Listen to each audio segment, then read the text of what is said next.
children, I am Samruddhi Bhosekar and today I am going to teach you the phonic sound of letter D. Which letter?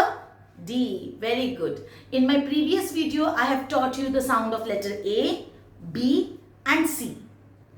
Today we will learn letter D sound. So dear children, before we start, please share, like and subscribe my channel. So let us start. When we are learning the sound of letter D, we need to imagine that we are playing a drum. How do we play a drum?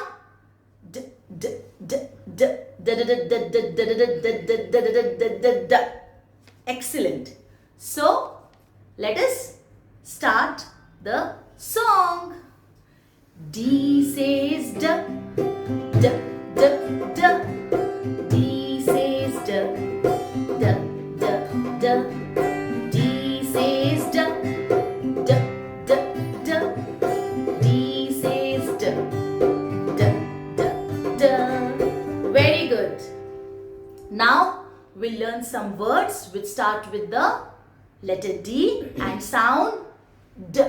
Sound D. Very good. Let us start. D for dog. D, D, dog. D for duck. D, D, duck. D for doll. D, D, doll. D for dolphin. D, D, dolphin. Very good. Thank you.